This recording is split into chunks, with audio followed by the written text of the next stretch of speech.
Good evening, Delaware and beyond. Welcome back into another DETV Sports Update, NFL Week 3 recaps, and we'll get you ready for some Monday Night Football tonight as well. As always, Nick Alessandrini, of course, joined by Jason McCall. Jason, back at it on a Monday. We've got an interesting matchup tonight, the Giants and the Cowboys, but how are you feeling here as we're getting ready to talk a little football? I'm feeling all right tonight. We do have to recap quite a few games here, some interesting results. And, of course, we'll lead up into this lovely game we have tonight, the NFC East, between the New York Football Giants and the Dallas Cowboys. And again, anything's kind of looking good after what our eyes laid watch on last night on Sunday Night Football between the 49ers and the Broncos. An 11-10 finish. We're going to get to that much later, and if at all, if we really have to. But we'll start with, of course, the Birds on the road in Week 3, taking on a familiar face in Carson Wentz and the Washington Commanders. Here, of course, a 1 o'clock kickoff for Jalen Hurts and company, coming off that fantastic win on Monday night against the Minnesota Vikings. So how would the Eagles look? Of course, a week later, they're going to ride high as they did last Sunday. Well, they looked pretty good early in this one on the road in Landover, where they took on the Commanders. But, Jason, it was all defense in this one. 9 sacks for the Birds last week. Yeah, 9 sacks, 2 forced fumbles. You can say the defense punched them, knocked them out early, and they didn't get stand in 10 count. So they were out like a light pretty much after the first quarter. Like you said, it was a sack party.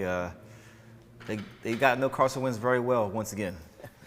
And again, we all know Carson Wentz can be kind of interesting when he gets to sit back in the pocket sometimes, can take some big hits, almost as if he's a WWE wrestler in some ways. He'll take some big hits, the ball will come loose, and that is exactly what we saw yesterday at FedEx Field. It was an absolute just bloodbath, if you will, for that defensive line. Brandon Graham, 2.5 sacks to lead the way for the Eagles, who, of course, as we mentioned, had 9 as a team. Carson Wentz, a few turnovers himself, and it was Eagles out in front early.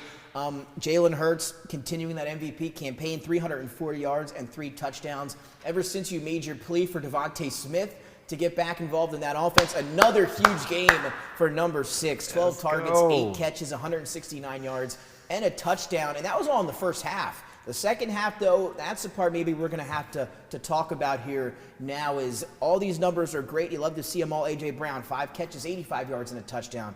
24-8 is the final. And, Jason, I believe actually the first final in NFL history, I think, 24-8. How about that? Isn't that interesting? That's very interesting. But, again, no points for the second consecutive week in the second half for the Eagles. Yeah, they're 3-0. Now the favorites in Vegas to be the number 1 seed in the NFC, to come out of the NFC, as you talked about earlier in our preseason preview. Vegas agrees with you now. I mean, we've been on the Eagles bandwagon coming into the year, but no points for the second consecutive week in that second half.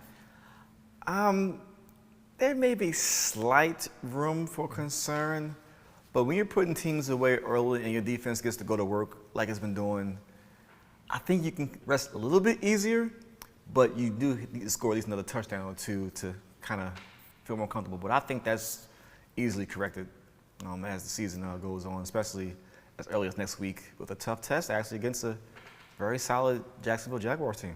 Yeah, we'll talk about them in a little while as well. That's going to be a great matchup, Doug Peterson's return to Lincoln Financial Field next Sunday. But again, the Eagles 24 first half points. Carson Wentz did not look good. The Eagles, though, 5 of 15 on third down. Not a great statistic there either. But again, game script and everything had a lot to do with that. They were up big early, kind of took the foot off the gas there in the second half. But again, going forward, not going to be able to do that in most matchups. We'll see how they do against a very tough Jacksonville team next week. But now just to focus a little bit on the Commanders here going forward. Wentz started off first 2 games, at least statistically, looking very good. Huge days. I know the second week, a lot of garbage time, led to that. In Week 3, he just had no answers for that Eagles defense. What do you think of the Commanders on Sunday? Horrible game, of course, from the entire team, all 3 phases. But Philly had it coming for Carson Wentz. I mean, that was if anybody says that, we weren't looking at this game on our calendar, I would call them a liar. A lot of those defenders played against Carson in practice every day, so know a lot of his tendencies. So I think that led into the result that happened yesterday. So I think it's just a 1 game off. but there are some issues they need to correct as far as like just third downs. You have to get in more manageable third downs so that way Carson doesn't have to think and make multiple reads before he throws the ball. If you give him a quick out, maybe 1 or 2 progressions and let the ball go, or somebody catches the ball in the flat, he's more efficient that way. Yeah. But Carson Wentz is always better with a good running back behind him. You saw it in Philly, and you saw it early in the first 2 games here. The running backs of Washington have to step up for him to be successful. Yeah, and again, you mentioned it. Some of those sacks on first down, 2nd and long, 3rd and very long. That was the theme for them yesterday. Tough for a quarterback to be in that many 3rd and long situations. Carson Wentz putting the ball in the air 43 times yesterday. Yeah, you don't want Carson Wentz throwing the ball 43 times, right? You don't want any quarterback throwing the ball 40 times. That's true, is right, especially if that quarterback is Carson Wentz. Let's keep moving now to the Bears and the Texans. Not a lot to talk about here, with this game. Bears coming in 1-1.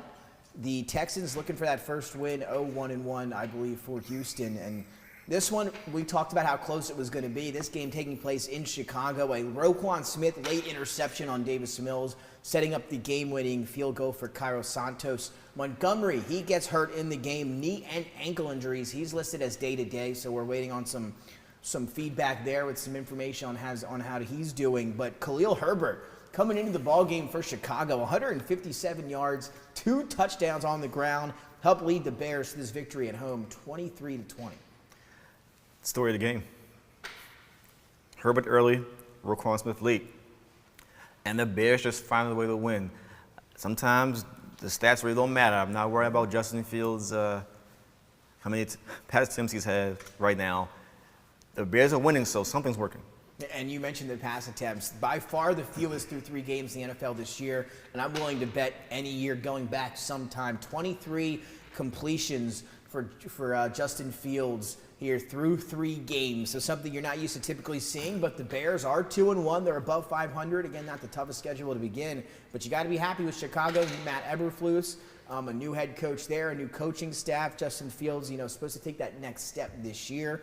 2-1, not a lot of complaints there. And the Texans, they're number 1. The Bears are number 1 in the NFC North right now. Wow. Let that sink in for a second. How about that? Justin Fields and the Chicago Bears, again, with wins over the Niners and the Texans. Dameon Pierce looked good on the ground for Houston yesterday, had 80 yards and a touchdown. Davis Mills, is Davis Mills for the most part. I mean, last year he showed a little bit of flashes like, hey, maybe he could play quarterback in this league. So coming in, maybe you thought he would take a little bit of a step. Again, the Texans have been in every game this season. Another one on the road here, but a tough loss to the Bears. Yeah, I mean, the Texans are doing all they can with what they have. Lovie Smith is there just trying to put something on the field every game. I think the Texans have a lot of work to do this season and going into next season as well. This is more about showcasing the talent that they do have and trying to discover new talent that's on their roster. This is like an evaluation year for the Texans. So Lovie Smith definitely has his work cut out for him. Wish him all the best. But that was him playing a coach against his former team as well on Sunday in the Bears. So yeah, that's right. That was a little bit of feeling for him too. But I would say this game was more of an indictment rather on how well the Bears are playing earlier in the season than more so about the Texans' lack of whatever they don't have right now. Yeah, and again, I believe Lovie Smith, the coach of the Bears back in 2008 when they went to the Super Bowl. Was it 2008 when they took on the Colts, or maybe before that? 2006. 2006, excuse me, 2 years. I think the Colts beat the Saints in 2008. Either way, Lovie Smith, again, back as a head coach, and the Texans, not off to a terrible start. They beat every game. To look to improve as well. Let's jump over to Nashville. The Titans, the favorites in the AFC, or up there, second behind the Colts as favorites in the AFC South to win that division coming into 2022. They had 2 tough losses to begin their season, including that 1-point comeback loss to the Giants in week number 1. So here they are at home against a very talented but 0-2 Las Vegas Raiders team that had the Raiders as favorites on the road in that ball game. But Ryan Tannehill answering the call. Derrick Henry got involved in the passing game, 5 catches, 85 yards on the ground, and a score. And the Titans hold on to beat the Raiders. They never trail on this one. 24-22 was the final, but had to hold on there late. Yeah, Tannehill actually played a good game for once. And Derrick Henry got going in both the running game and the passing game, as alluded to earlier. So I think that was the key. The 85 yards, a little bit below his usual numbers, but his effect on the passing game, I think that was the whole difference in this game. And the defense probably finally put together 4 solid quarters of consistent football, and that's how they got their first win. Yeah, and Tannehill, a nice game for him. 264 yards, a touchdown. Did have that 1 interception. How about Bobby Trees? Robert Woods getting involved, the new wide receiver for the Titans. Again, a tough injury for the Rams last year. One of their premier pass catchers in that Rams offense. Before all that happened, the reshuffling, he now finds his way to Nashville coming off that injury, and he's finally maybe starting to get into a rhythm because they're going to need him. Treylon Burks, the rookie, still trying to find his footing. They've made use of him last week, but Ryan Tannehill, coming into the season, once you lose A.J. Brown, he had no weapons really on paper with a lot of NFL experience. Robert Woods coming back off that injury could be that guy for them. Yeah, Robert Woods, he's quietly had a decent career in the NFL since he's come out of USC, so he just has to not get injured as often. But when he's on the field, when he does play, he produces. So I think this is a good change of scenery for him. I think as they get more involved in the offense, you'll free up some running lanes for Derrick Henry. And now let's talk about the Las Vegas Raiders. One of those teams, they get the offseason acquisition in Davante Adams. Here they are, one of the favorites maybe in the AFC, a top 7 to 10 team, to potentially make the Super Bowl in that loaded division in the AFC West. That was all the talk in the preseason, AFC West this, AFC West that. The Raiders, they go get Davante Adams, signed to that big extension, 0-3. And the only remaining team without a win in the NFL. Just your initial takeaways from what you've seen out of the Raiders. Well, usually they say always bet on black, but not in this case with the Raiders. No. I think it's a lack of a running game. Where is Josh Jacobs? Again, catching that late flight yesterday for Josh Jacobs, dealing with an illness. He did make a separate flight with the team, or apart from the team. He played. But again, I'm with you. You couldn't really tell. They got that rookie Zamir White behind him. But again, that running game just not going well at all. 13 carries for 66 yards for Jacobs yesterday on the ground. But it's not just the stats like you talked about. Yeah, not just the stats. Yeah. I'm going to go a step further. This is what Josh McDaniels does as a head coach. We've seen this before. Going back to Jay Cutler and the Denver Broncos. We've seen this movie before. Brandon Marshall? We've seen this movie before. They started 5-0 in Denver. But we've seen this movie before. Josh McDaniels keeps getting jobs and doesn't produce.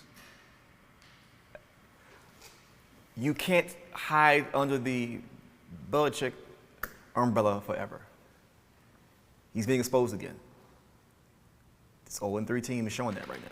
He's being exposed again. And again, it's funny you mentioned that. I had a close friend of mine that's been a Broncos fan his whole life text me after the Raiders game yesterday, and he said, he says, he said, I've seen this before. He said, as a Broncos fan, he said, he left us in shambles. He said, we started 5-0, but that team was in a lot worse spot after he left Denver than when he got there. So we'll see what they do in Las Vegas. Again, higher expectations for the Raiders coming into this season, and Josh McDaniels was a part of those expectations. Yeah, I mean, there are 14 games left in this season, but like always overreact in the first 3 weeks. Overreact, but history has a tendency to repeat itself. And certain names repeat the same history. So. Jay Cutler and Derek Carr, are they similar quarterbacks to you in a way, though? Now that I'm thinking about it, they both like to sling it a little bit. Gunslinger mentality. I don't know, man. I think you might be have a big receiver. All right, well, again, this is off topic here. Who do you think is a better quarterback overall, at least through this point in his career, Derek Carr or Jay Cutler? Oh, Derek Carr without question. I think so too. Jay Cutler wasn't even a winning quarterback in college, still got drafted. So that's just, we'll leave that alone. But Jay Cutler, topic of discussion for another day. Yes. Now let's go over to Indianapolis with the Colts. And Dennis, I'm sure, was watching this one in utter disbelief as the Colts somehow get a win at home. Again, they were struggling. 0-2 did not look like a great team. They took a lot of heat in the media and from us being part of that media last week leading into this Sunday's game. Not that Matt Ryan found the fountain of youth by any means, but the Colts, they do it here. They get the win 20-17. They get the late touchdown. That was Matt Ryan finding Jelani Woods there to get the victory. 2 touchdowns for the tight end for Indianapolis in this one. 2 touchdown passes for Matt Ryan, 222 yards. But the bigger story in this one to me was the Kansas City Chiefs. Yeah, the story of the day. How does Mahomes lead the team in rushing? That's right. Yeah. That's something to talk about. Oof, I agree with you. And only had 26 yards, and they led the team in rushing. But you said it a few weeks ago. Don't trust Clyde Edwards-Helaire. He'll give you one good game here and there, and then he'll disappear. And it's happening already. 3 weeks in. And it's funny too because they got some other guys. They have Jerick McKinnon, Isaiah Pacheco. We'll see if they get involved more going forward. But again, the same thing that you said about the Raiders. I think when the Chiefs were at their best, it was when they had Kareem Hunt his rookie year, and then after that year, Damian Williams played great for them in the playoffs. They ran the ball. Andy Reid likes to run the ball. Everything can go off of that. And 4 rushes, 26 yards. Pat Mahomes leading in rushing is not a recipe for success. Again, Clyde Edwards-Helaire, 7 carries, 0 yards, and 1 touchdown. How about that stat line from CEH? We've seen it. 7 carries for 0 yards. I can get 7 carries and get a yard or 2. What do you think? But here's my thing. Does Andy Reid like to run the ball? I mean, maybe the Philadelphia, maybe the Philadelphia Andy Reid. Well, those years they went to the Super Bowl and won the Super Bowl, they ran the ball. But still, I think the last couple years though they haven't. They haven't run the ball in like 3 years. No, you're right. Honestly. I agree with you there, and I don't get it. I mean, and I can see the comments from Shady McCoy on social media. He called out Eric Bieniemy and said he doesn't know anything about play calling or clock management, and a couple back and forth with a few former teammates on Instagram over the weekend about the game, and saw a little spat between Bieniemy and Pat Mahomes on the sideline. You mentioned that again. Yeah, Mahomes and Bieniemy. We're going to take a look at this right now. This was again near the end of the ball game or after the game, after they lost 20-17 yesterday to the Colts, and this one, making waves throughout the all media outlets today as we talked about this little conversation between Mahomes and Bieniemy. They didn't look like they were getting along there. Obviously, an issue there. Andy Reid's going to come over and try to escort Pat away from him a little bit there. Again, you try to read up on that and try to figure out, what could they be talking about, et cetera. But they just didn't look good yesterday. Yeah, I think they were saying someone didn't like the chicken or something, or maybe the potato salad didn't have enough seasoning on it or something. But maybe that's what we were talking about yesterday. Who made dinner? But it was a little for the flight back. But honestly, the Colts have the Chiefs' number, and some teams just have a number on certain days. The saying goes, any given Sunday, and yesterday was that given Sunday. Luckily for Indianapolis, as they finally got their first win in the Matt Ryan era. So they get the win. We talked about that AFC South. We've talked about it a few times this year. I think we talked about it on Thursday. I'm going with the Jags to win the AFC South. Does this win for the Colts maybe shoot them back up into your contention at all? You're going to give them, do they have a chance to win the AFC South here this year? No, Matt Ryan's still their quarterback. So you're a shot, no Colts. No. And is it the Jaguars for you? It's a weak division. We talked about it. Who you going with? Until the Jags really handily beat the Titans. Duval, baby, I'm going Jags. I still go with the Titans. I still think Titans have a chance to win. I think they could. And again, I'm not saying they're going to win the division, but we know Mike Vrabel. We know how that team operates. I think those first 2 games. Now, if the Jags win the division, that would be Doug Peterson would have to be coach of the year. Period. Yeah, that's true. That'd be a good. If you're listening. But Trevor Lawrence looks a lot more comfortable in year 2. Oh my God, and he does. He really does. And I know it's hard to look comfortable when Urban Meyer was your coach early last year, and then all that goes on, and then you have a different coach the rest of the way. I think finally he's going to have some stability here, and that's so big. Yeah, right? I was watching another network today. They said he finally has a grown man as a head coach. So it means a lot. It means a lot. It really, coaching is so important. It means a lot. It is, and I think he's set up now for some success.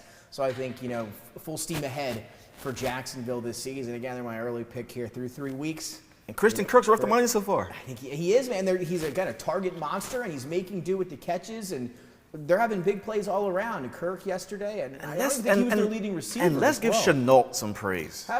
He finally got in the game and made some things happen. That's what he can do. He's a Deebo Samuel-esque type of player. Except he's doing it with the Panthers now.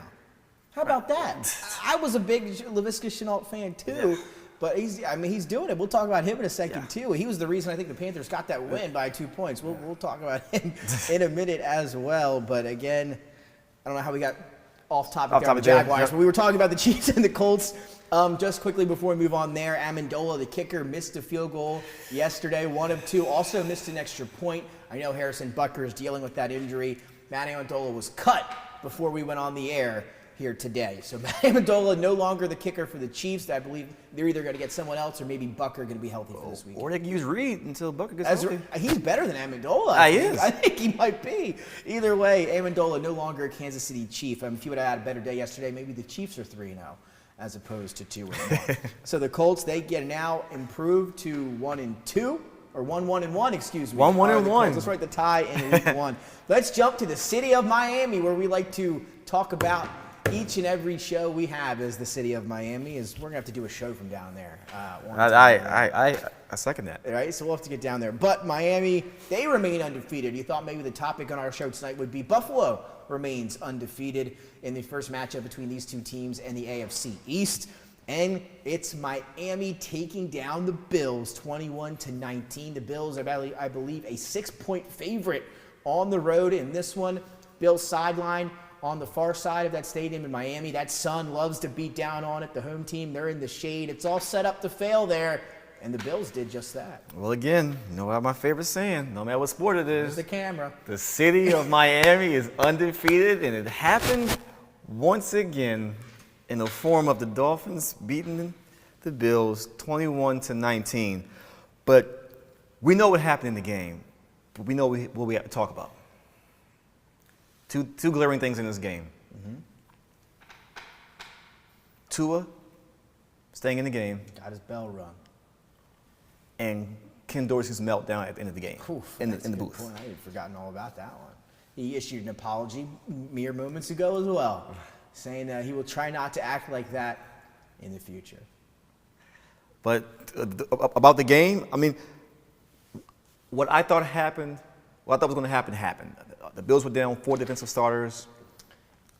And that's the big You can't replicate that on-field production. I mean, you're down 4 starters against a team like Miami who can throw Chase Edmonds, Jalen Waddle, and the Cheetah at you on the field with a solid defense behind them in Miami as well. Yeah. So what I thought was going to happen happened yesterday.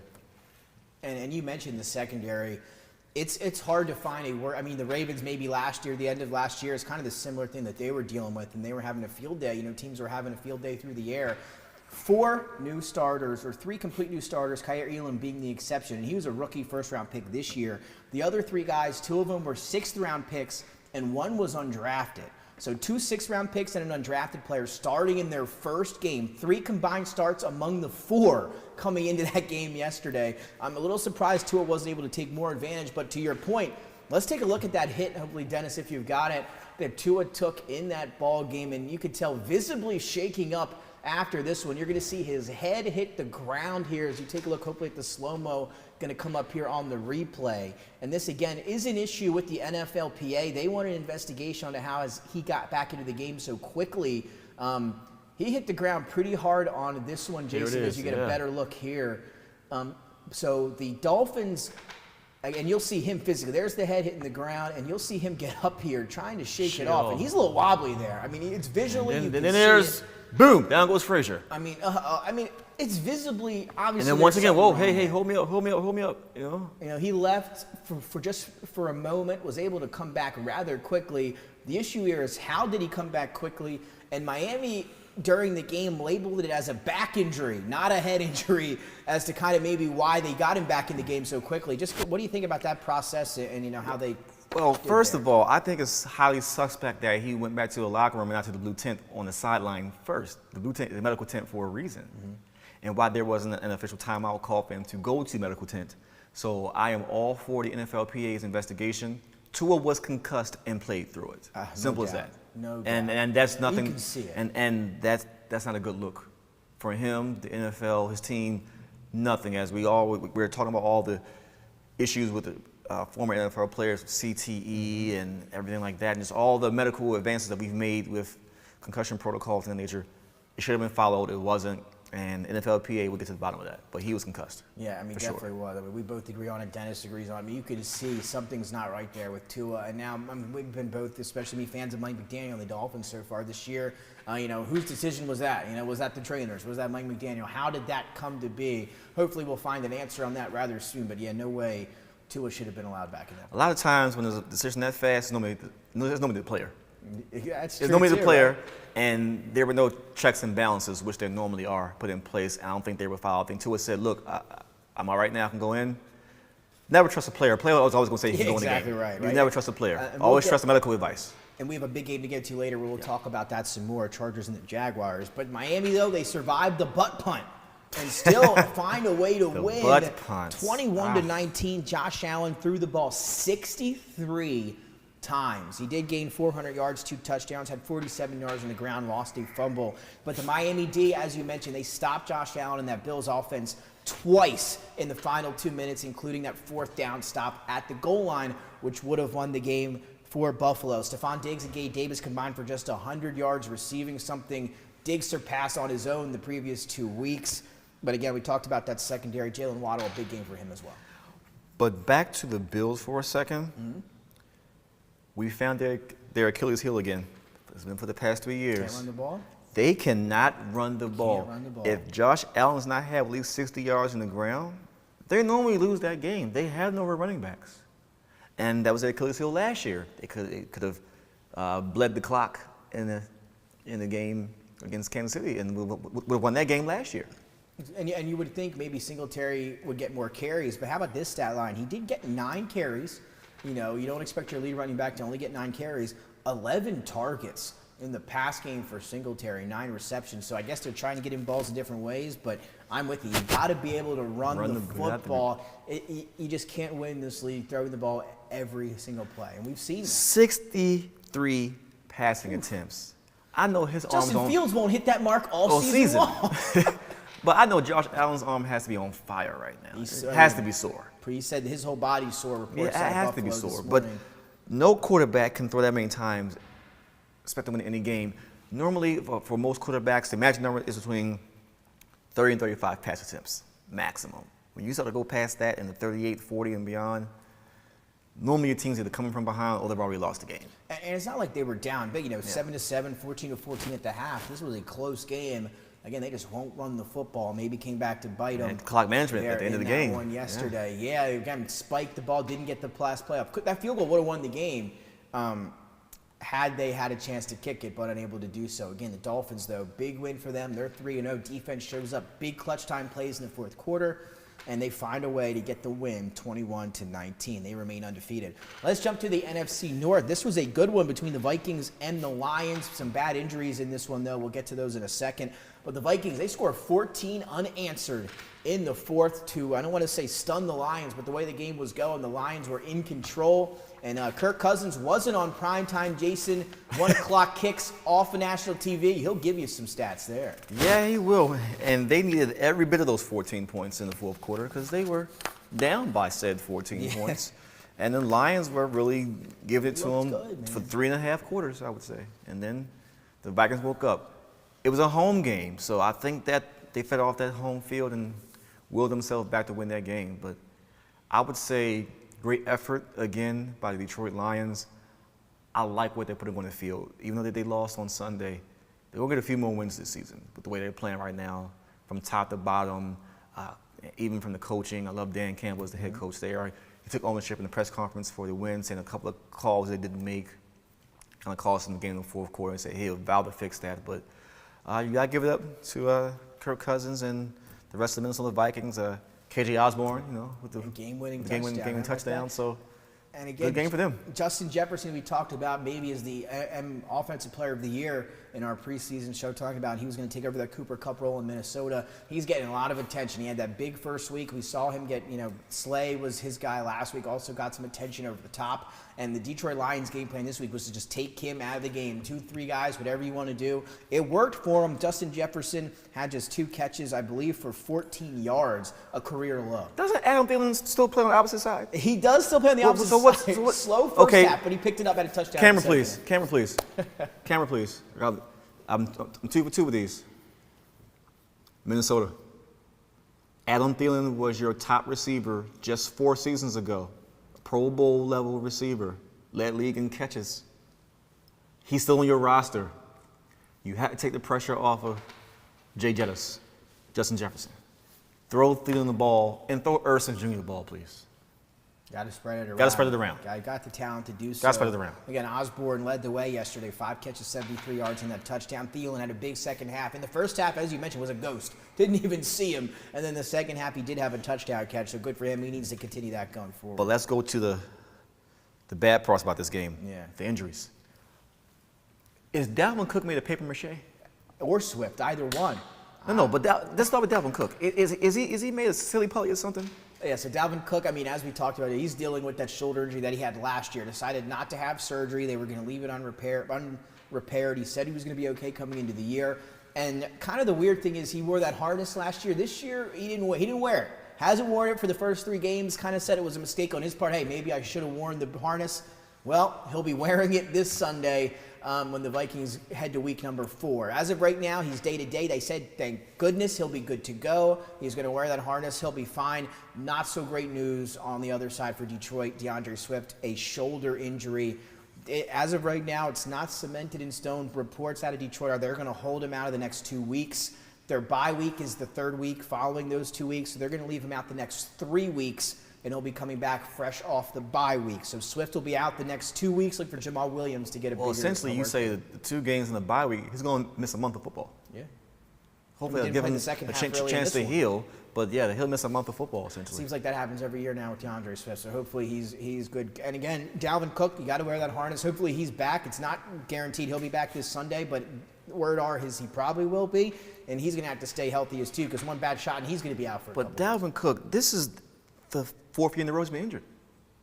There was a 1 year in the middle there where he made it and he shocked everybody, but again, it was hurt in high school, was hurt in college, and we're seeing him get hurt in the NFL. Yeah, like and when he's on the field, when he's healthy, he's a top 5 back when healthy. Yeah, it is. So I just hope that he can hit that switch and stay healthy on the field, because that Vikings team will only go as far as Dalvin Cook goes, and again, we saw that. And we all love Madison. He's a great backup, one of the best backups to have, but he's not Dalvin Cook. So again, Dalvin Cook, our wishes to Swift and Cook, hopefully they're back as soon as possible. They would be huge losses for both of those offenses going forward in the NFC North. Let's jump now to your Baltimore Ravens. A lot of the public was on the Patriots in that ball game. It was all Ravens, though. The Lamar MVP campaign continues. A big day for your boy number 8. Lamar 2.0. Jackson 5. Accounting for 5 touchdowns. 4 passing, 1 rushing, another 100-yard game rushing. First quarterback that had 3 consecutive 300-yard passing games, 100-yard rushing games in NFL history. Oh, and number 1 in passing in the NFL, passing touchdowns. Number 1 in passer rating. Number 4 in the league in rushing yards total. Jackson number 8. But this was the game was a lot closer than what the score indicated, though. Yeah. So I will give the Patriots credit for playing us close for about 3 quarters, and then the 3rd and 4th quarter happened. And started turning the ball over there. Turn the ball over. Marcus Peters showed up. He's back. Is he back? He's back. Good the rest of the way? He's back. Good. That's good for them. They need him. What's his favorite quote? I think we ain't done yet. So he's back. Lamar Jackson, pay that man. He is earning his money, and he might be worth more than what we could give him the first time. So it's their fault. I agree with you 100%. We both sat on this show and have said it for weeks. Again, we both thought he might be the MVP this year, and we have the receipts to prove it. But he's off to a fantastic start. That MVP is looking pretty good. The other guy got to watch out for is our 2 guys there, Jalen Hurts and Lamar Jackson. They could be battling out for MVP. 1 and 2. Wouldn't that be something there? Mark Andrews, 89 yards, 2 touchdowns. Is he the best tight end in football? Yes. He has surpassed Travis Kelce. He has. Again, Kelsey's still as good as, not as good no, as he's ever, still but he's there. still that good. I mean, I'm with you, though. They're like, honestly, exactly. they're like 1 and 1A. A little bit younger now, right? He's a younger Travis Kelce. Younger Travis Kelce. And you just got to love he's actually faster, too. That's the thing. I loved him at Oklahoma. I was a big Mark Andrews fan at Oklahoma. Again, the Pats, 3 rushing touchdowns. A tough day through the air for Mac Jones. I know he's dealing with an ankle injury, had some back spasms a few weeks ago. We'll talk about the ankle in a second. It could be a high ankle sprain. Yeah, I heard that. So we're going to see. Could be out a few weeks. And then back was Brian Hoyer? I believe the 15-year vet, right? Brian Hoyer. We'll see how that goes for the Patriots. But 3 rushing touchdowns. Couldn't get anything going through the air. 3 picks for Mac Jones in this one, passing the football. Did get in the end zone on a rush. Worry level right now with the Patriots. We talked about some of those guys that I know up in New England. They were panicking last week. Again, this week didn't look as bad, but the offense just has not looked good this year, as we kind of thought it might with that coaching staff coming in. And so did so many others. They don't have any weapons. As in, Jacoby Myers out of this ball game. And then... How about Devontae Parker? He's there. I mean, if you were to look at these stats he's here, there. I mean, he's there. This was the there. first game they needed him. Listen to this, Devontae Parker. When's the last time he's done this? 10 targets, 5 catches, 156 yards for Devontae Parker yesterday. Means nothing, but was that Ryan Tannehill throwing to him in Miami colors again? Yeah, That's what it was. I don't know. Either way, the Patriots though couldn't get it done yesterday. Offense didn't look great. Yeah, this is what most experts expected from the Patriots this year with that offense. No one running the show there. I mean, Belichick runs the whole show. We got nobody running the offense. But also, they really don't have a pass rush. Matt Judon can't do it by himself. That's true. And he was getting blocked by Alan Ricard, the fullback, the whole game yesterday. And he was not getting through to Lamar. So when you shut down Judon in the pass rush, then other things can happen. And that's really what played out yesterday. Worry level for the Patriots. I mean, they High. made the playoffs last year. Are they a playoff team? They're not. And Mac Jones would maybe deal with a couple weeks injury here. They're not a playoff team. I don't think they're a playoff team. I think only they may be the 3rd or 4th best team in the division. I mean, 3rd definitely. If the Jets get a little bit better, Jets are still the Jets. I think they're the 3rd best. They're not the top 2. I think the Jets are better than the Patriots right now. So they could be the 4th. When's the last time the Patriots were the 4th best team in the AFC? Maybe like 2000. We're gonna have to wait and see. Again, it's so early. This is early. 3 overreactions. No, it's early, but I do think the Jets are better than the Patriots. I mean, they have better weapons too. Again, Zach Wilson's supposed to come back this week. We'll see. As the reports out of New Jersey how he's doing. Let's dive to the Bengals and those New York Jets. As you mentioned, great segue there. We kind of saw this coming, right? We thought maybe the Bengals would get back on track against the Cowboys. Big favorites on the road. It didn't happen. For sure, it's going to be against the Jets, right? Well, they looked a lot better. They get the win, kind of what people expected, 27-12. Burrow, 3 touchdowns, only sacked twice. That was the big thing. You hit the nail on the head. When he has time to throw the ball, he'll pick you apart. And TJ Boyd. How about that, man? Tyler coming back from but T. Higgins, he gets lost in the shuffle with Higgins and Chase, but 3 or 4 years ago, he was the guy there in Cincinnati. But again, most experts actually talk about that receiving core in Cincinnati is one of the tops in the league. Yep. So absolutely. Anybody can step up. So yesterday was his turn, and he stepped up. And a good point you said that. Is there a better receiving core in the NFL than those 3 guys in Cincinnati? I know we like to come up with these questions during the show that aren't on the agenda. It takes we put each other on the spot, but that's a tough one, right? No, it's not. I would say the receiving core in Miami's better. We got Dennis also chiming in from the back. I would say I like what they got. You got those 2, but you have 3 guys as good as those guys. I would say Miami. Mike Gesicki, the tight end, would be the 3rd guy in Miami. You can defend. I'll put it this way. You can defend the 3 receivers in Cincinnati. Who's going to run with Tyreek Hill on one side? Nobody's. And Jalen Waddle on the other. And funny also that we're talking about receivers. What receiving cores I do like also kind of low key here, and Dennis might not like this answer, but I like the New Orleans Saints receiving core too. If Michael Thomas is healthy, Chris Olave looked fantastic yesterday, and Jarvis Landry if healthy looks great the first 2 weeks. If they're all 3 healthy, they're up there too as well. I think. Maybe not as quite as Miami, but they're up there. But I would say that. But I think Miami's receiving and Cincinnati. core, I got New Orleans 3rd. With Miami's speed, because you can't teach speed.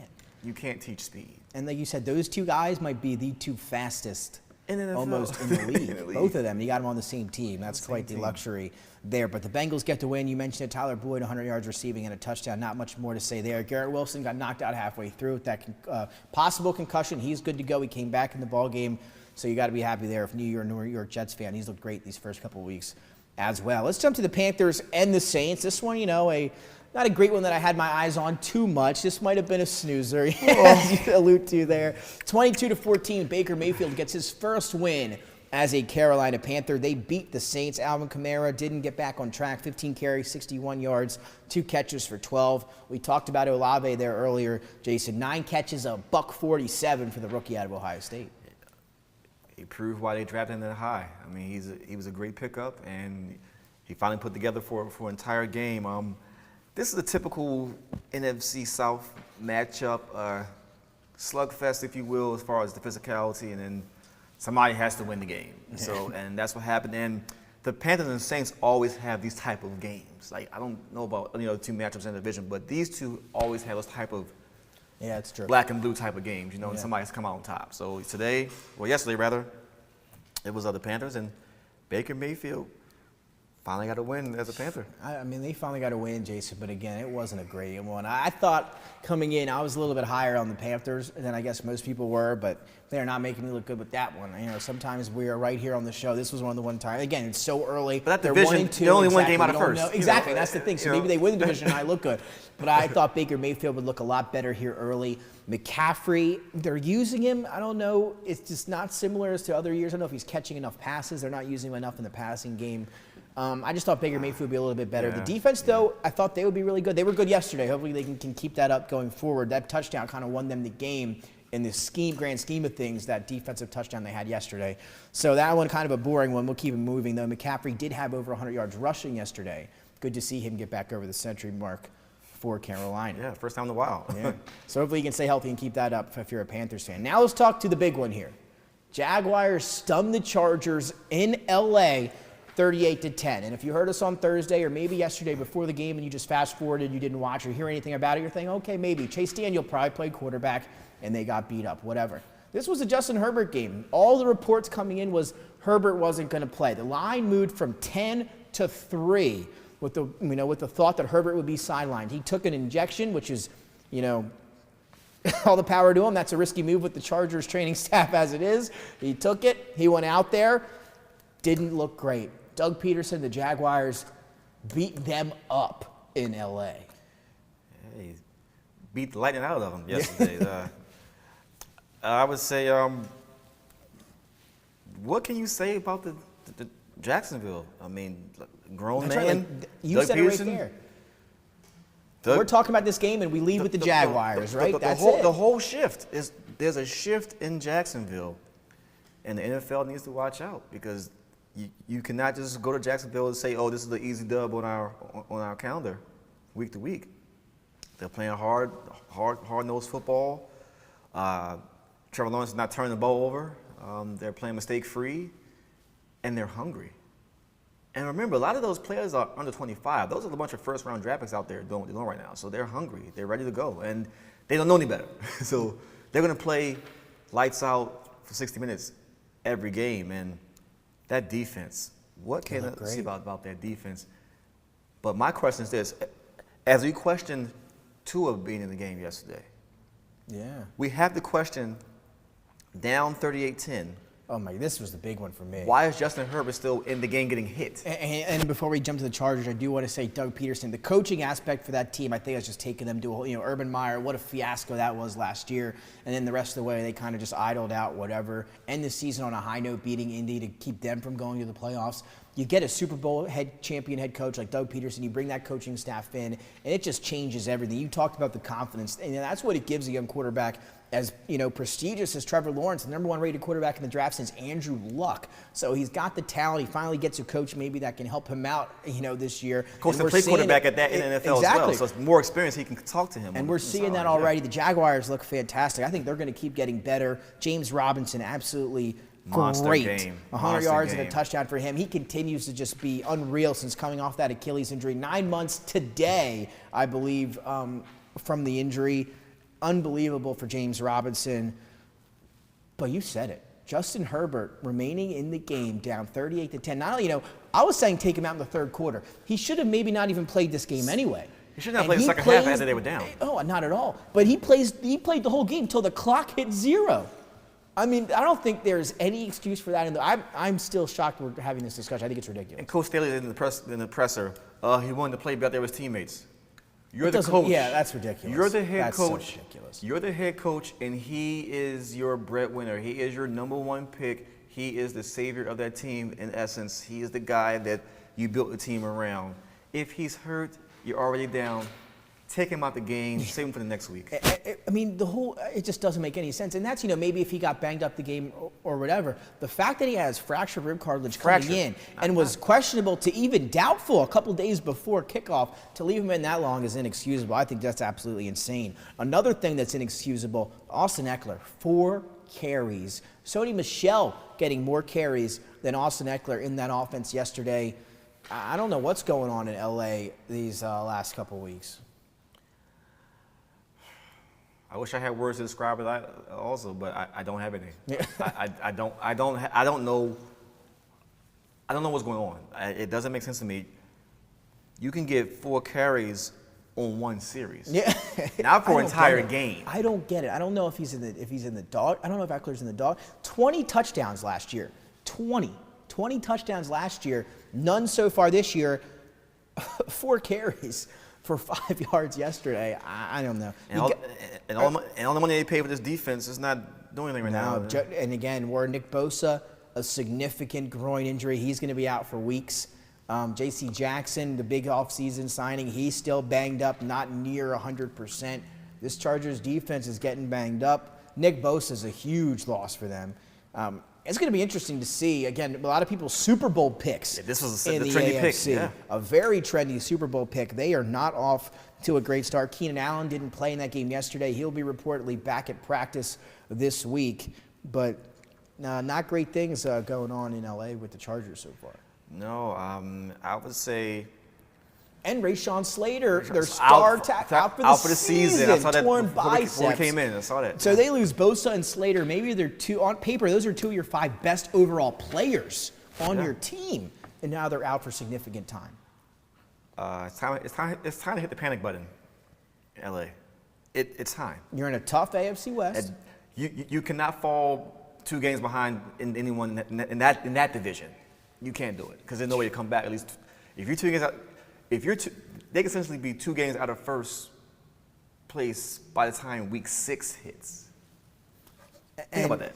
I mean, it's crazy. We talked all this talk from us, and everybody else was the AFC West. Raiders 0-3. Chargers look not great at all, dealing with a bunch of injuries. The Broncos, to me, look horrible. But they're the division leaders. And that's what I mean. I mean, my goodness, were we just all completely wrong about the AFC West, or in a couple of weeks is it all going to start to maybe figure itself out? I think it's going to figure itself out. But at the same time, the Chargers can't keep overcoming injuries year after year. It seems like we're singing the same tune every season. Right? Like Nick Bosa. It's Bosa every year. It's Mac will probably deal with one here in a couple weeks. Somebody of a high stature, a starter, is always hurt for the Chargers. On both sides of the ball. On both sides of the ball every year. It used to be Kingston Hayward every year injured. But so with that training staff, too. I mean, we've had some issues with Tyrod as well. I mean, listen, I wouldn't trust anybody putting anything in me at Tyrod. So, I don't know. We do have to keep it moving there. But, again, the Chargers, we're pressing the panic button there for them. I'm pressing the panic button right now. In the AFC Jaguars, though, complete opposite. They look way better than we all could have thought.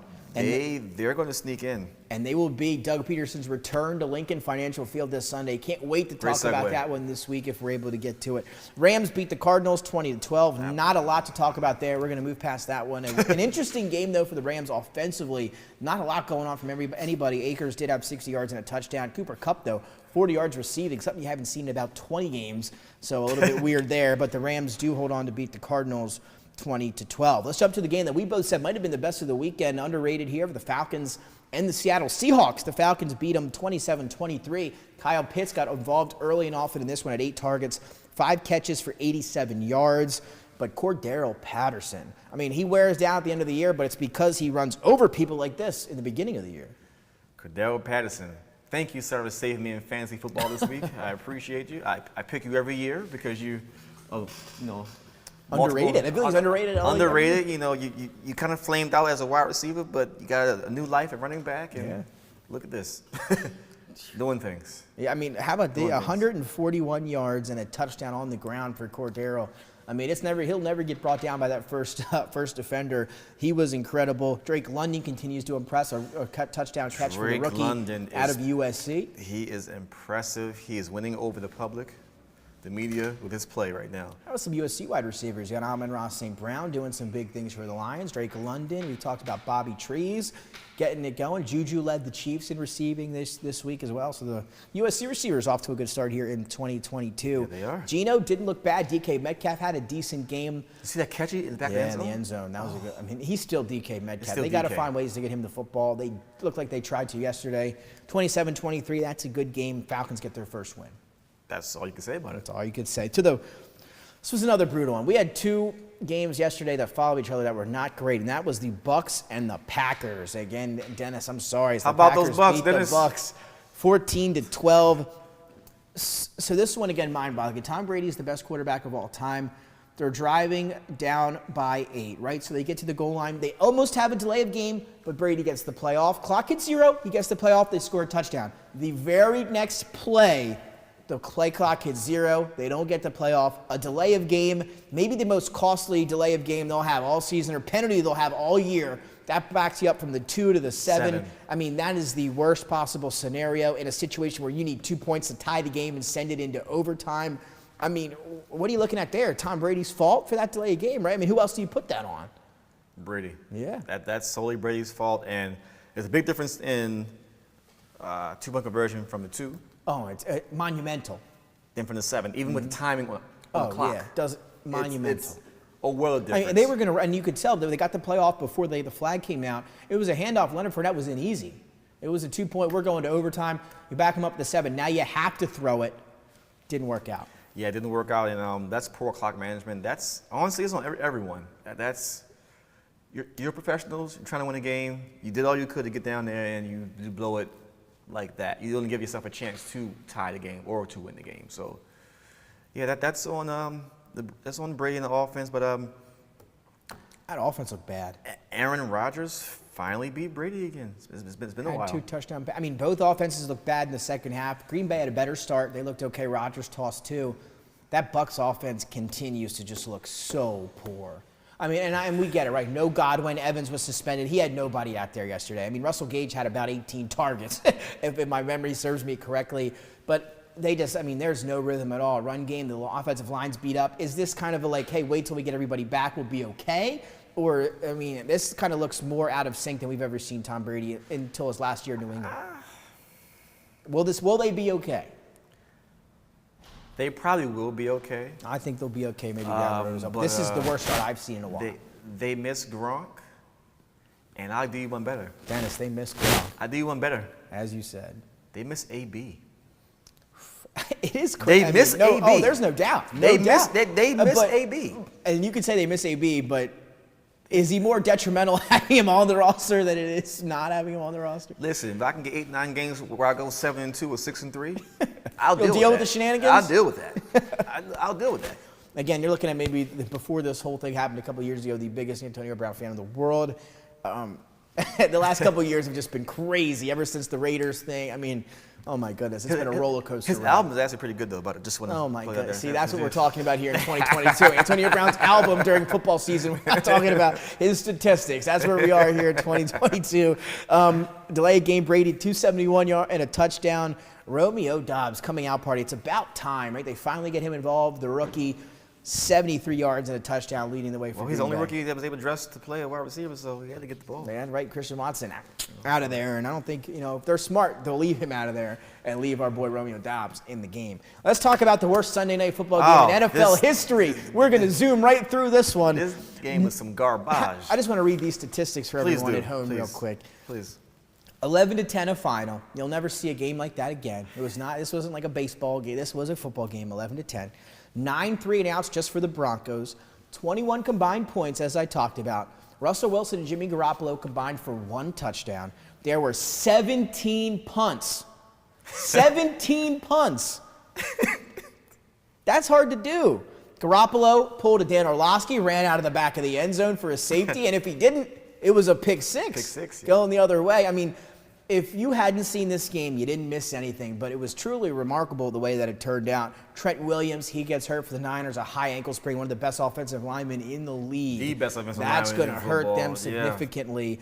Some horrible turnovers. Jeff Wilson, Jimmy Garoppolo, the fumble by Wilson that cost them the game. Again. Melvin Gordon fumbles again. Free Javonte Williams. It has just been it was an awful game last night. Just quickly, what are your takeaways from that one? The Broncos lead in the AFC West.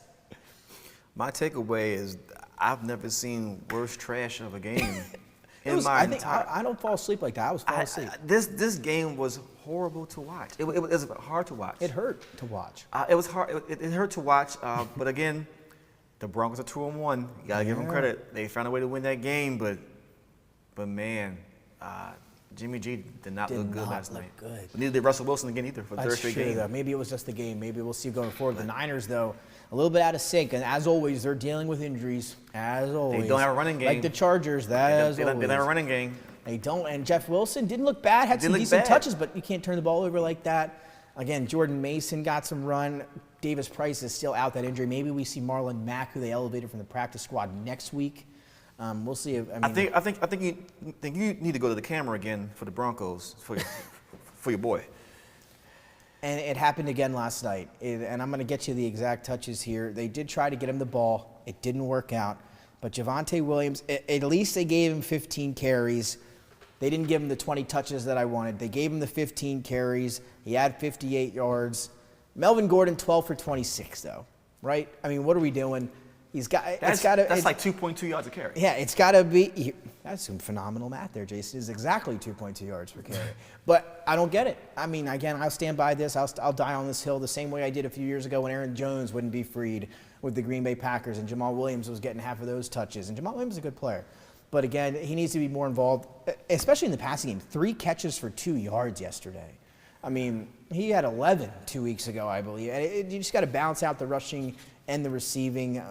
Again, especially with the way Russell Wilson's playing, it's not going to be time to let Russ cook. It's just not. He did cook in the fourth quarter. But he cooks off of the play action, right? Like he did in Seattle. You got to run the ball first. You do. But again, Nathaniel Hackett, I don't have any expectations for that coaching staff. He did hire from the Ravens, right? As his advisor, in-game advisor. In-game advisor, yeah. So first off, let me ask you about that. You're a NFL head coach, and you need somebody for your in-game advising. Isn't that part of being an NFL coach? It is, but however, if you can admit if you're not good at it, though, if you can admit to your own mistakes and try to correct them away. But that's my thing is, do you think it was him, or do you think John Elway gave him a call and said, "Listen, buddy, if you want to keep this job, you better get some help on the sideline"? I think that was actually all Coach Hackett's idea. I really do. Okay, that changes things a little bit. I really do because he does need help. That's for sure. I mean, I think he's leading the division. He is just used to calling plays. Yeah. So I want to say that's what it is for now. Okay. Well, yeah, exactly. For now. We'll leave it there. But again, leave it there. I'm shocked we spent this much time on this one. 11-10. Free Javonte Williams. Jimmy Garoppolo might get better, but not a great game for all of our Sunday night fans last night. But here we go. Let's make up for it on Monday Night Football. Maybe on paper, not fantastic, but should be a close one. Again, the over-under not maybe suggesting a shootout here tonight at the Meadowlands. A home victory moved the Giants to 3-0 for the first time since 2009. Again, the Cowboys can get over 500 and avoid falling too far back in that NFC East. The Cowboys swept the season series of the Giants last year, winning by a combined margin of 65-26. Absolutely not close either of the times they played last year. And how about this, 9-1 in the last 10 games for the Cowboys versus the Giants? Almost seems like that's not an accurate stat, but it is. And Cooper Rush is 2-0 as a starter. But I would say half of those games have been without Saquon Barkley. Oh, yeah. So that makes a difference. And have been with Daniel Jones. That also is a difference. Exactly right. Like, that's what it is. So let's talk about this one. We mentioned that Cooper Rush is 2-0 as a starter, but over the past 5 seasons, backups are 17-35 straight up, including 6-17 since the start of 2020. So he's 2-0 now, but the statistics and history is going to tell us that will not hold up. Yeah. But will it hold up tonight? The Cowboys are without Michael Gallup, they're without guard Connor McGovern, and they're without Dalton Schultz. So those were 3 names. No Dalton Schultz? No Dalton Schultz tonight. He will be out. He suggested to try to test some premium warm-ups, but reports are he's unlikely not to play. 99.99% not going to play. I'll give you that here. But Micah Parsons, he leads the NFL in sacks. What are you thinking for this one? Keys to the game, players to watch. Give us your summary here. With that nugget, I knew about Gallup and McGovern, but with Schultz now, it's tough for that. That's tough to overcome when you already don't have. I don't want to say it on TV, Jason, because I'm a big game for me tonight in fantasy. Off topic here. I'm up by 33 points. EJ, if you're watching, I'm up by 33 points. I'm going against CeeDee Lamb and Saquon Barkley. This is going to be a tough one tonight for me. But I don't know. I have a bad feeling about it. CeeDee Lamb might get all the targets tonight. Is it a CeeDee Lamb game tonight? It has to be CeeDee. Can the Giants cover anybody? CeeDee and Zeke. It has to be CeeDee and Zeke. Oh, man, we'll have to wait. So who's your one player? Who's going to be your player to watch? Who's your X factor here tonight in this one? In this game, it's actually Daniel Jones. Daniel Jones, yeah. If he doesn't turn the ball over, they'll win. So for me, I'm going to go with almost a similar idea for me here. I'm going to go offensive line for the Giants. If they can hold Micah Parsons from getting and killing Daniel Jones, which he might do if he gets a hold of him, we don't know. Daniel Jones loves to turn the ball over when he's pressured, when he gets hit. If they can keep him at least a little bit clean, if he can hold on to the ball, I think the Giants have a shot to win this one. Yeah, I can agree with that. Yeah. And again, that's our keys to the game, player to watch, all in one. Here we go. You ready for our questions and over-unders ahead of this one tonight? Let's get ready. To our picks. Let's start. More passing yards, Daniel Jones or Cooper Rush? Cooper Rush. Give me Daniel Jones. That's really tough. Give me Daniel Jones only because I think he'll dump it off to Saquon and he'll have 150 yards receiving. Okay. That's a close one, though. Rushing yards, Zeke or Saquon? Saquon by itself. Give me. Oh, that's right. I'm Zeke and Pollard or Saquon. Yeah. That's true. That was the question. Give me Saquon over Zeke and Pollard. Receiving yards, Saquon or CeeDee Lamb and Noah Brown. I'm gonna go Kadarius Toney. Kadarius Toney? Really? Oh, man, if we see Kadarius Toney tonight, I don't know what to think because we haven't seen him in weeks. Brian Daboll's doing them in service by not playing, or a disservice by not playing Kadarius Toney. Over-unders now. Longest touchdown for the game, over 36.5 yards. Will we see that tonight? Yes. Yes. I'm going to go with you, too. Yes. Shortest touchdown. Here we go again, a yard and a half. Over-under. You going to have a 1 yard touchdown tonight? Over. So no 1 yard touchdowns tonight. I'm with you. I'm over. Defense or special teams touchdown? I'm going yes. In this game, yes. I'm going yes. Yeah, there's going to be a turnover. It's going to be Diggs. It's going to be somebody from the Giants defense. Or Parsons is going to hit Daniel Jones so hard that ball flies the other way. Total field goals made, 3.5. Over. So will there be 4 field goals tonight? Over. There will be 4 field goals. It's going to be ugly, isn't it? Over. It's going to be a 12-9 ball game. Give me the over.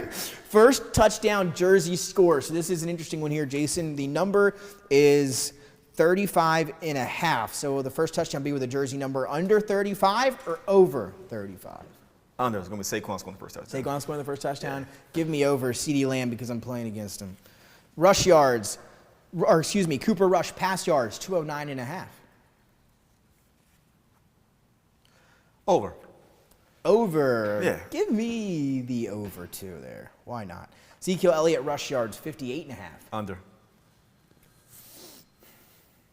Zeke is a shell of himself now. He's past his prime. Give me under. Tony Pollard receiving yards, 18.5. Oh, that's over. That's over. Right over. I'm going to walk my way over there right now. That's Put that over. one in. He might have 60 yards receiving tonight. Daniel Jones, 201.5 yards passing. Over. That's over. Mm-hmm. I'm going to go under. I'm just going to go under. I know I took the over for Daniel Jones over Cooper Rush. Give me under this one. I'll split them. Saquon Barkley, 77.5 rush yards. Over. And here we go. How about this one? Sterling Shepard, 46.5 receiving yards. He still plays for the Giants? He still plays for the Giants. Their leading receiver. Wow. He must be healthy. Okay. Yeah. Over then. Over. Give me under because it's Sterling Shepard and he somehow still plays for the Giants. I'm going to go with the under there. I don't know. Somebody else, Kadarius Toney, Kenny Galladay. We don't know who we're going to see receiver today. Yeah. I'm not actually. You could go line up. We'll see you tonight play with the Giants. Not for that team. No. It could be. All right, here we go. Picks. The Giants. We're going to go straight up picks. Don't take the spread into account. Though the Giants are just a 1-point favorite at home over Dallas today. Straight up picks here, Jason. You going with Cowboys or Giants? Who wins the game? I want both teams to lose, but so I want a tie. Are you going to? Are you going to take a tie right here? No, I'm not going to take a tie. No, Goodness, I'm going to take a tie. All right, so what do you got? I really want both teams to lose. But if I had to pick one, you know what? Just because it's a weird game, I hate this pick. You're going to the Giants, aren't you? No. I'm going Dallas, man. Going with Dallas on the road. I like Brian Daboll. I like what he's been able to do with the Giants offense a little bit. Yeah, they're 2-0 on paper, but I haven't seen it with my eyes yet. Saquon looks healthy, and that's great. He's the best player on that team, on the offense, at least for me personally. I mean, and probably you as well. But to me, it's can they stop the Cowboys' defense from teeing off on Daniel Jones? They have an improved offensive line. Again, this one could come down to the wire. Cooper Rush was a fantastic game manager last week. Give me the Cowboys. I'm gonna go with you here. Give me the Cowboys on the road to take the win. Quickly here, over under 30.5 points. Vegas has got it really low. 38.5, really low here. The average is 48, 10 points below that. What are you thinking there? You know what? This is going to be the game that shocks everybody. Going over? If we had that low-scoring crap last night, we got to have something exciting tonight. So I'm going over. Something's around the corner. I right? got to go over. You're going over? Well, I don't think we are that lucky as a society. I'm going to go under there in this one. But I hope to goodness it's over. I'm with you, Jason. Dennis, who do you got in this one? Did you say nobody? Is that he said nobody. Well, there you have it. From us over at DETV, for Nick Alessandrini, Jason McCall, and Dennis Pritchett. Before we close out, just want to say, prayers up to Myles Garrett, who was in a car accident before we went on the air today. He's in the hospital. Nothing, it seems like, to be too major, but you never know, so we want to hope him the best on his way to recovery up in Cleveland. So there we have it. Jason, anything you want to say before we get off the air tonight? No, just get your popcorn ready for this. It's going to be a good one, folks. This Giants and Cowboys game, and enjoy the show. Enjoy the show. We will see you on Thursday. As of right now, Giants-Cowboys coming up on ESPN. We'll see you then.